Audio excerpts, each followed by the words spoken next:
Ben sat on the couch, his mind racing as he tried to process Jane's revelation. An entire month overseas for work, it sounded like a significant opportunity. She explained that her boss had entrusted her with an important project, one that required her to be physically present to oversee operations. Pride and longing swirled inside Ben. They had never been apart for such a long time since getting married. Their life together was still in its early years, 3 years of marriage spent in a cozy rental home on the outskirts of Dallas. It wasn't extravagant, but it was their sanctuary. Both of them were career-driven, working tirelessly to save up for their first home. Despite the long hours, they were a team, pushing forward with a shared goal. But lately he had noticed a shift in Jane. She had become intensely focused on advancing in her career, staying late at the office, taking on every challenge that came her way. He had once asked her, half in jest, why she had suddenly become so ambitious. She had smirked, raising an eyebrow. "Because I'm going to out-earn you," she had teased. "It's a little competition, remember?" Ben had laughed it off as playful banter, but now, as he watched her packing with a focused determination, he couldn't shake the feeling that there was something more to it. Jane had always been driven, but this was different. She spoke about how her efforts were being noticed, how she was tackling bigger responsibilities, even hinting that she wanted to prove herself. Ben felt a deep sense of admiration for her. He loved her dedication, her relentless pursuit of success. As she packed, he chuckled and said, "I'll be expecting some impressive paychecks soon, Ms. CEO in the making." Jane rolled her eyes with a laugh. "Just wait. By the time I'm back, you'll be telling everyone your wife is the star of the company." Her confidence reassured him, filling him with excitement for her future. She pulled him into a warm embrace, and for a brief moment he felt at ease. The morning of her departure carried a bittersweet air.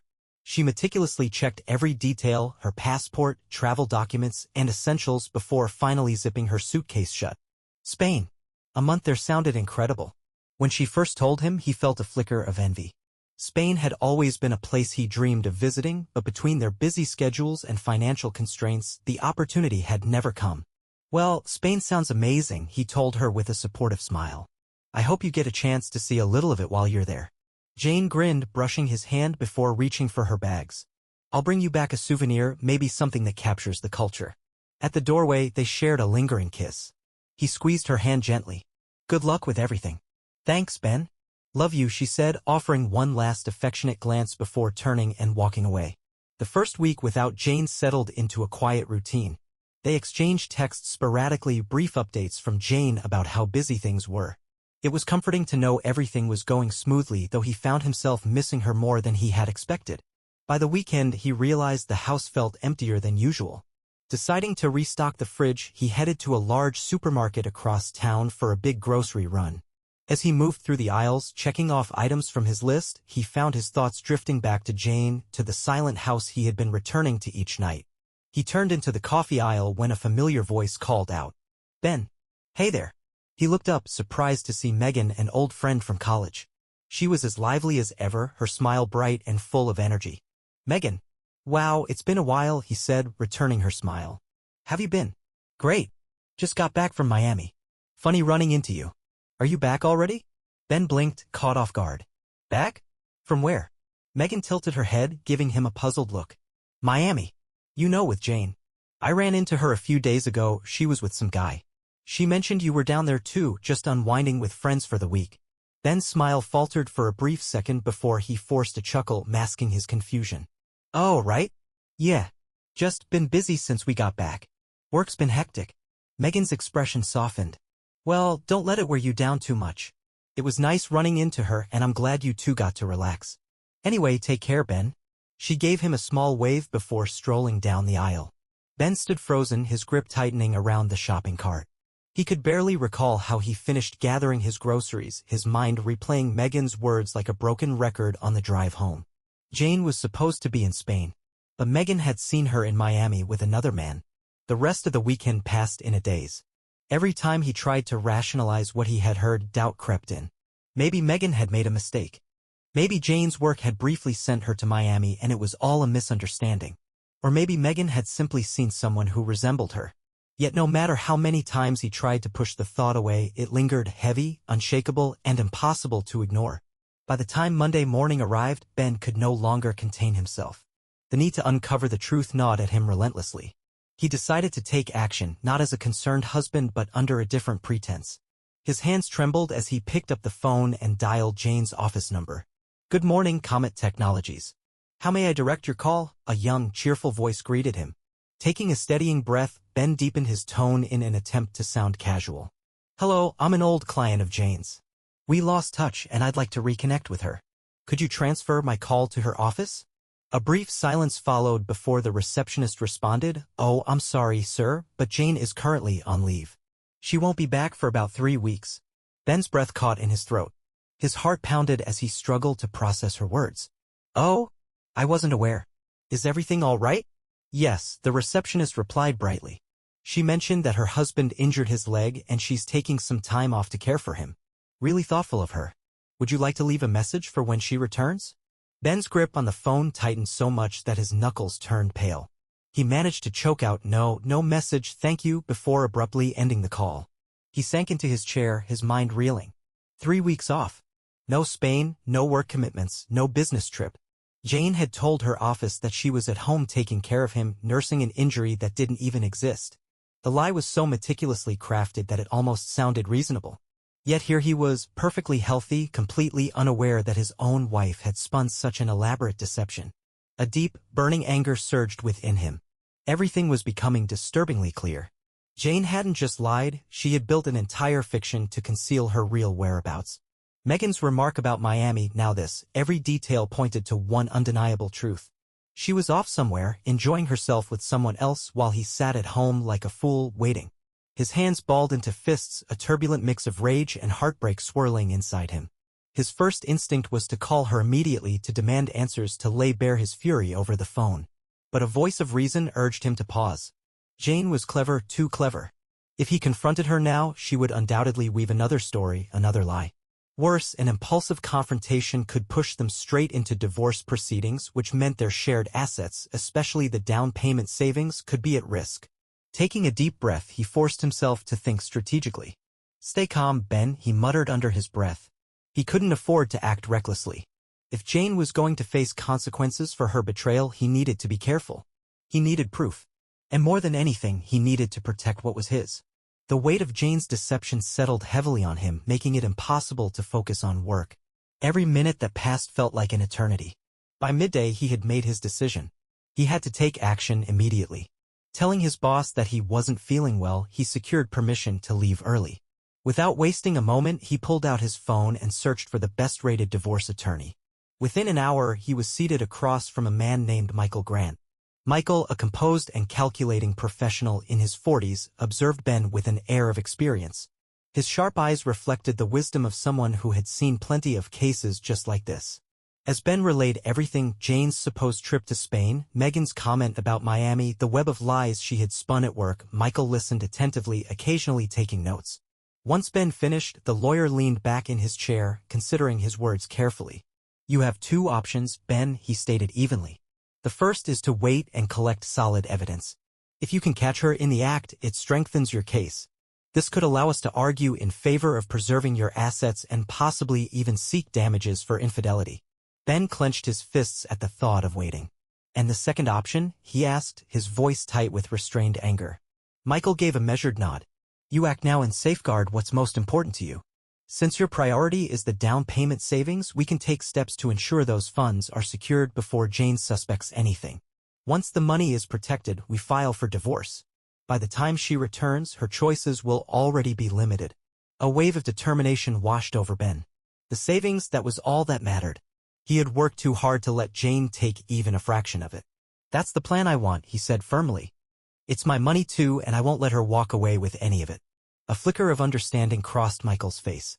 "Then we need to move quickly," he said, his voice steady. "Here's what we're going to do." For the next hour, the lawyer outlined a careful strategy. Every step was designed to discreetly transfer the funds into an account under Ben's sole control. The objective was to prevent Jane from accessing the money or claiming rights to it once the legal process began. They went over each detail meticulously, ensuring that nothing would arouse suspicion. Michael emphasized the urgency, acting fast would yield the best outcome. The following days became a blur of meticulous preparation. Ben dedicated his evenings to meticulously reviewing their financial records, carefully reallocating funds, and following Michael's instructions with unwavering precision. Each transaction brought him an unexpected sense of satisfaction, as if reclaiming control over the money was his first step toward reclaiming his own life. By the week's end, his lawyer had finalized the divorce papers and their savings were securely safeguarded, ensuring Jane would have no access to them. Now all that remained was waiting for her return. The moment she walked through that door, expecting everything to be as she had left it, she would be confronted with the reality of the choices she had made. Stepping out of the taxi, Jane felt light, her skin radiant with a sun-kissed glow, still buzzing from the excitement of her business trip. The past few days had been filled with golden beaches, long nights, and a carefree sense of freedom she hadn't experienced in years. As she walked up her street, she mentally rehearsed the explanation she had prepared, how exhausting the work had been, the tight schedules, and how she barely had time to take in Spain's breathtaking views. She was confident in her story. But as she neared the house, something unusual caught her attention, a car she didn't recognize parked in the driveway. She hesitated briefly but quickly dismissed her concerns. Maybe Ben had invited a friend over. With a slight shrug, she reached into her purse for her keys, ready to unlock the door. Before she could slide the key into the lock, the door swung open. Standing before her was a woman, seemingly in her mid-30s, offering a warm yet oddly sympathetic smile. Beside her stood a young boy, likely around 10 years old, a backpack slung over his shoulder and a basketball tucked under one arm. His eyes held curiosity while the woman's gaze carried something else, something that made Jane's heart skip a beat. Caught off guard, Jane forced a polite smile, though unease crept into her voice. "Excuse me, but who are you? And why are you in my house?" The woman's smile widened, but her expression remained sharp. "Oh, you must be Jane," she said cheerfully, as if greeting an old friend. Jane gave a stiff nod, her mind racing to make sense of the situation. Before she could speak, the woman continued in a friendly yet firm tone. "Ben mentioned you'd be stopping by to pick up your things. I'm Dana, and this is my son, Lucas." She gestured lightly around the hallway. "We just moved in. It's such a lovely home." The ground beneath Jane seemed to shift. Her suitcase slipped from her grasp, landing with a dull thud on the porch. She stared, wide-eyed, struggling to comprehend what she had just heard. "Moved in," she echoed in a choked voice, feeling as though she had stepped into a surreal nightmare. "What do you mean you moved in?" Dana tilted her head slightly as if carefully choosing her words. "Ben didn't tell you?" she asked, her tone almost pitying. "We've been arranging everything over the past week. He wanted to make sure Lucas and I would feel at home." Her voice remained gentle, yet her words carried undeniable finality. "He thought a fresh start would be best." Jane's pulse quickened, her fingers tightening around the doorframe as she struggled to process what was happening. Her home, their home, was no longer hers. How could Ben have done this without a single word? Their brief messages while she was away hadn't hinted at anything remotely like this. But she stammered, her voice barely above a whisper. "This is my home. I'm Ben's wife." Dana's expression softened, but in her eyes there was a quiet certainty, a look that told Jane she knew exactly what was going on. "Oh, I know," Dana replied, her voice gentle yet unyielding. Jane's hands trembled as she fumbled for her phone, quickly dialing Ben's number. With every unanswered ring, the walls of her reality seemed to crack further. Finally, he picked up. His voice was steady. Too steady. "Ben," she gasped, her voice shaking. "What is happening? I just got home and there's some woman in our house with her kid. What is this?" His response was calm, detached. "Jane, I ended our lease. The house belongs to Dana and her son now. I figured it was time for a clean break." His words landed like a blow. "What?" she managed, her breath catching in her throat. "Your things are in the garage," he continued, his tone eerily casual. "Dana was kind enough to let me leave them there for you. You should probably thank her." Jane's heartbeat thundered in her ears. This wasn't real. It couldn't be real. She struggled to hold on to any sense of composure, but her voice wavered as she tried to form a coherent response. "Ben, what do you mean you ended the lease? Why would you?" But he cut her off, his voice turning even colder. "Oh, and one more thing," he added almost conversationally. "There's a folder with divorce papers waiting for you in your car's passenger seat.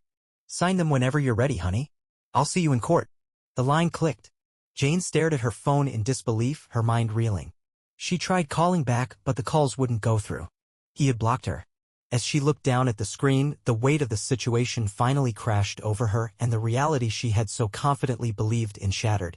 Tears welled in her eyes, spilling over as the shock gave way to raw, crushing emotion. Dana had observed the entire scene unfold with an expression that was almost sympathetic, her demeanor calm and measured. Stepping forward, she placed a gentle hand on Jane's shoulder. With a soft voice, she spoke, "I'm truly sorry you're going through this." Then, gesturing toward the garage, she added, "Your belongings are in there. I hope you find everything you need." Jane, unable to meet Dana's gaze, felt a storm of emotions swirling inside her, disbelief, humiliation, and a deep, burning anger. Gripping the handle of her suitcase tightly, she forced herself forward, making her way to the garage. Her stomach churned at the sight of her belongings, hastily packed into a few boxes and shoved into her car. With trembling hands, she reached for a folder resting on top. The bold black lettering on the cover made her breath hitch. Divorce papers. A shaky exhale escaped her lips as tears welled in her eyes, spilling over before she could stop them. Everything she had known, everything she had believed in, had been torn away in a single, cruel moment. Without a second glance back, she climbed into the driver's seat, her fingers gripping the wheel as she fought to steady herself. She needed to go somewhere, someplace safe, to someone who could help her make sense of this nightmare. Taking a deep breath, she started the engine and drove away, silent sobs racking her body as she headed toward her friend's house. 5 days after Jane's unexpected return shattered their fragile balance, Ben found himself inside the courthouse, seated across from the woman he had once promised to love forever. The divorce proceedings had just begun, but the tension between them was already suffocating. Jane was seething, furious at how swiftly he had acted, and more than anything, enraged by the realization that he had managed to shield their shared savings. She had not anticipated such a calculated move from him. Her frustration erupted into accusations, her words laced with venom. She painted him as aggressive, even attempting to frame him as abusive in an attempt to cast him as the villain. But Ben remained composed. His lawyer had warned him to stay calm, to avoid reacting to her anger. So he did. Each glare and every biting remark she threw his way bounced off him. His focus was singular, his future, a life free from her. By the time the hearing ended, he felt drained, but also certain of one thing: he needed a break from all of this. That evening, in an effort to distract himself, Ben met up with some old college friends at a familiar bar. They settled into a booth, exchanging stories and laughter. He mentioned his divorce only in passing, keeping the details vague, just a simple note about irreconcilable differences. His friends, picking up on his reluctance, chose not to pry. Instead, they swapped anecdotes about work, life, and their usual playful jabs at one another. As the night stretched on, one of them, Ryan, excused himself to use the restroom. Ben watched him leave, something about his appearance catching his attention. Ryan's skin had an unnatural tan, the kind that didn't seem to fade even in dim bar lighting. Grinning, Ben leaned toward John, a longtime friend, and joked, "What's up with Ryan? He looks like he's been hitting the tanning bed too hard. Or is he using bronzer like a bodybuilder before a show?" John chuckled, rolling his eyes. "Yeah, he does kind of look like a wannabe beach bum, doesn't he? I think he went on some trip with a girl. Miami, maybe?" He wouldn't say much, just kind of dodged around it. At that moment, something inside Ben clicked. The mention of Miami sent a chill through him. His expression hardened as he turned to John. "Wait, you said Miami?" John, noticing the sudden change in Ben's demeanor, nodded cautiously. "Yeah, why?" Ben's jaw clenched. "Because Jane was supposed to be in Miami too. With someone." John's eyes widened as the realization hit him. "Hold on. Are you saying that maybe Ryan and—" His voice trailed off as he studied Ben's reaction. He didn't need an answer. Ben's silence said it all. John's face darkened. "That's messed up. What happened to our code?" Ben's thoughts raced. If Ryan had been the one Jane was secretly with in Miami, then the evidence, the truth, was likely right there on Ryan's phone. A plan began forming in his mind. He leaned forward, lowering his voice. "Listen, I need to see his phone. If he unlocks it, I just need a few seconds. Think you can hold him off if things get messy?" John smirked, nodding. "Yeah, I've got your back." A few minutes later, Ryan returned to his seat, casually grabbing his drink. Ben forced a relaxed tone, feigning interest. "So, Ryan, you've got to share some travel advice. I'm thinking about heading somewhere warm myself." Caught off guard, Ryan chuckled, shifting uncomfortably. "Oh yeah, man. You know, just the usual spots." Ben pressed on, keeping his tone light. "Come on. Show me some of those beach pictures. Give me some ideas for my next trip." Ryan hesitated for a second before reluctantly pulling out his phone and unlocking it. He began scrolling through his photos. But before he could react, Ben made his move. In one swift motion, he snatched the phone from Ryan's hands. "What the hell, man?" Ryan exclaimed, reaching for it. But John and the others leaned in, blocking his path. Ben's voice was cold. Just a quick look, buddy. He scrolled through the photo gallery, his stomach twisting with every swipe. Then he found them, pictures confirming his worst fear. There they were, Jane and Ryan, together on a sunlit beach, laughing as they clinked their drinks. More photos followed, moments of them sitting close at a bar, gazing at each other in a way that left no room for doubt. Each image cut deeper, the betrayal sinking in like a slow, crushing weight. Ryan's panicked voice faded into the background as the reality of it all crashed over Ben. The truth was undeniable. Without a moment's hesitation, Ben began transferring the photos of Ryan and Jane from Ryan's phone to his own. Each image was a painful confirmation of what he had dreaded. Scenes of them lounging together on the beach, toasting drinks at bars, laughing in a way that spoke of more than just friendship. The selfies, taken with their arms wrapped around each other, erased any doubt about the nature of their relationship. Ryan's face paled as he reached for the phone. Ben, come on, give it back, he stammered. But John and the others held him in place, their expressions filled with quiet fury. To this group, loyalty was not just expected. It was a rule they had upheld since their college days. They had all dated, married, and understood that one boundary was never to be crossed. Never betray a friend by pursuing their partner. Yet Ryan had done just that, without hesitation. Ben continued scrolling, his jaw tightening as he opened the messaging app. A long thread of conversations between Ryan and Jane filled the screen, flirtatious exchanges, late-night chats, and the carefully crafted lies Jane had fed him about her so-called business trip. It was all there, hidden in plain sight. Without hesitation, Ben forwarded everything to his own phone, ensuring he had undeniable proof. Finally, he tossed the phone back to Ryan. Here you go. Thanks for the memories. A heavy silence settled over the table as the rest of the group turned their focus on Ryan, their expressions dark with anger and disappointment. Nate, shaking his head, exhaled sharply. Man, we had a code, he said, his voice edged with disgust. We all agreed, never go near another man's wife. But you threw all that away. For what? Ryan's face flushed as he fumbled for an explanation. It's not what it looks like, he sputtered. John cut him off before he could say more. Save it. We've seen the pictures, Ryan. It's exactly what it looks like. I never thought you'd do something like this. Ryan tried again, his words tumbling out hastily.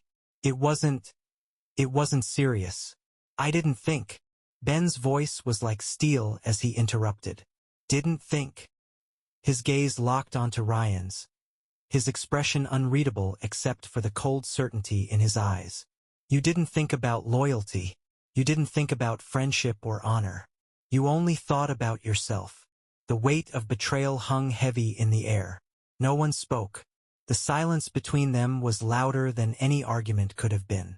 After a long moment, Ben stood, staring down at Ryan with something between contempt and amusement. You know, Ryan, a while ago, I would have knocked you out for this. But I don't have to. I know exactly what you'd do. Run straight to the cops, acting like the victim. Ryan flinched, but Ben only shook his head. So, go to hell, Ryan. As far as I'm concerned, you're nothing but a rat. A stranger. With that, he turned and walked away. One by one, the rest of the group followed, leaving Ryan sitting alone, his face a mixture of humiliation and regret. That night, Ben had everything he needed. The photos, the messages, irrefutable proof of Jane's betrayal. When the next court hearing arrived, he laid out every last detail, ensuring there was no room for doubt.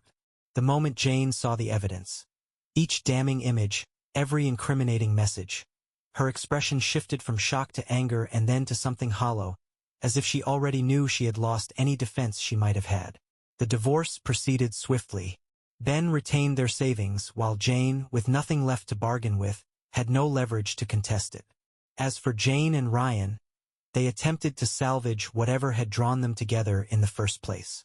But without secrecy and thrill to sustain it, their relationship crumbled within 2 months.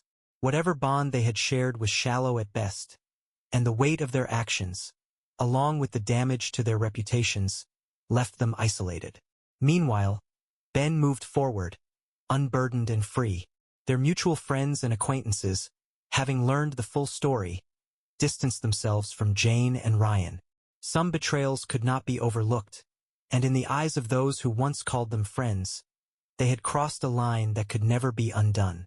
For Ben, the wound of betrayal had cut deep, but clarity had come with it. He had gained more than just closure. He had won back his freedom, his peace of mind, and a fresh start. As he took a deep breath and exhaled, he knew one thing with certainty. His future was now fully his own.